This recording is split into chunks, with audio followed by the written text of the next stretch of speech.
This is Stuff You Like, You Can Call Me Ursa, and yay, Iron Man 3. I love character development. Actually, I think Iron Man 3 might be my favourite out of the Iron Man movies, and that's no mean feat, because I even liked Iron Man 2. I know, shocking lack of taste on my part, clearly. But 3 has all the things I would expect it to have. It has an intro with Tony in full Playboy mode being kind of an a-hole, and the opening music is a song that bypassed my neocortex and went straight to the part of my brain which is responsible for remembering song lyrics from when I was like 13. Yo, listen up, here's the story about a little guy that lives in a blue world. Right, let's be a little more systematic here. The plot, it goeth thusly. At a Millennium Party, Tony is too busy with a hot, smart sort of botanist to bother with a nerdy dude who hasn't had a haircut since he heard about the Y2K bug. Because Tony is a drunken Playboy jerk at this point. Flash forward a decade and a half, there is a new threat in town in the guise of the Mandarin. Name is an ancient Chinese war mantle meaning advisor to the king. South American insurgency tactics. Talks like a Baptist preacher. Lots of pageantry going on here, lots of theater. Who is blowing things up without using anything so gauche as actual bombs. Also, Tony is a hot mess of PTSD and his suit nearly kills Pepper in his sleep. Happy finds out that the bombs are actually people who've spontaneously combusted because of a regeneration serum very similar to the one the sort of botanist was working on at the Millennium Party, and Happy's nearly blown up right along with them. Tony stupidly tells the world his address, the baddie sent missiles and stuff, he puts Pepper in the suit, everyone gets out, he gets in the suit, and oops, Tennessee. He meets the little boy, finds out what's going on. Hey, it's that Killian guy making people super hot. No pun intended. There's a plot involving the Mandarin, who's an English actor with a drug problem.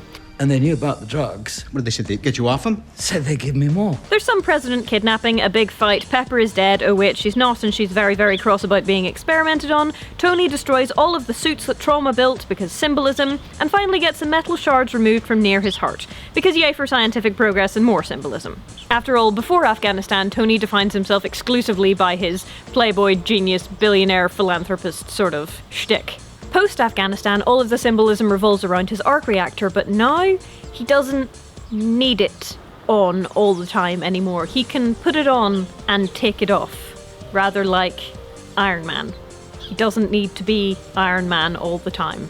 I mean, being Iron Man was better than being Tony Stark Playboy Mark I, but he's not just Iron Man, he's also Tony Stark, and that's a good thing.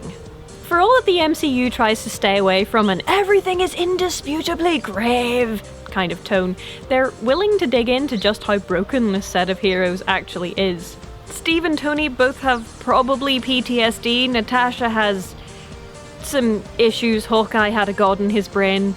Incidentally, to Sophie, who told me to look up the Hawkeye's farm tag on Tumblr, bless you. Bruce Banner has a hell of a split personality, and Thor, well, Thor is actually really kind of stable. I like Thor. Thor's arc is moving from being kind of an arrogant jerk to being less of an arrogant jerk, and it's nice. And he's like a big Labrador Retriever puppy. You just can't hate Thor, it's not possible. I stand by my claim that Thor is the sanest of the Avengers, because, I mean, Captain America is very stable, yes, but still, there is a lot of trauma there. I mean, that's a big part of Captain America too, right? But those are the costs and the consequences of intergalactic wars and spaceships and gods in your brain. Or just war, generally. But back to Tony, who is being buried alive under his fear and his trauma and his panic. And while it's sort of the same idea as Tony is dying in Iron Man 2, it doesn't come across as defensive or self-pitying or idiotic.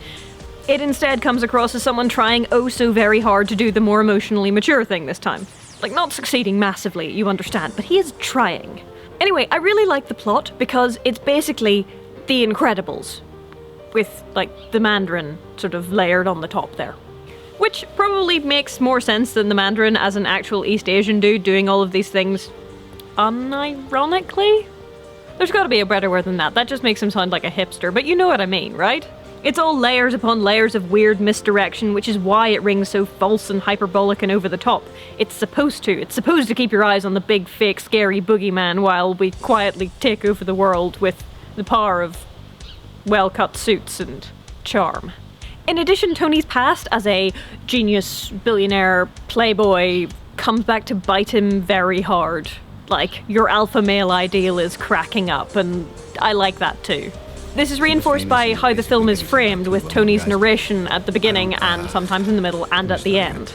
He knows that this is a disaster that he helped to make. Character development! And the film doesn't feel a need to make a joke about the fact that Tony is suffering severe panic attacks, and frankly, that is better.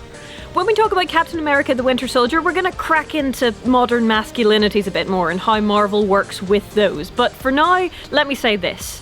Tony is a presentation of a modern masculinity which begins with all of the trappings of the hyper-masculine ideal. You've got money, power, hot disposable women, a militaristic outlook on life, but one that is almost naively simplistic. But it ends with a man with a much more nuanced view on life. A man who has real friends he can count on, a man who is in a relationship with a person he regards as his equal. A man with trauma and emotional issues and nightmares, and we are encouraged to like him better for all of these things. I mean, he still has money and power and hot women, though they're not disposable anymore, and a reasonably militaristic outlook on life, but a much more nuanced one than he had before. But it's not the money or the power or the hot women that make him empathetic or likeable. It's all of the other things.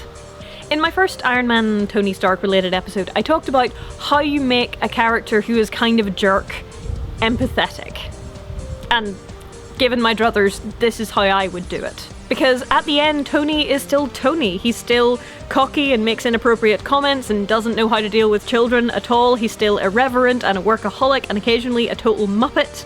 But he's learned the consequences of trying very hard not to let people in and not care about anything. And he's kind of gotten over it. His vulnerability isn't dismissed or mocked. It's embraced as a necessary part of telling the story of someone who has been through a hell of a lot. Emotional development for the win. Plus, I know Thor: The Dark World is funnier than Iron Man 3, but Tony Stark being completely incapable of dealing with children will never not be hilarious. Unlike Steve, of course, who is good at dealing with everyone. That's practically his superpower. But we'll talk about him some other time. See you soon.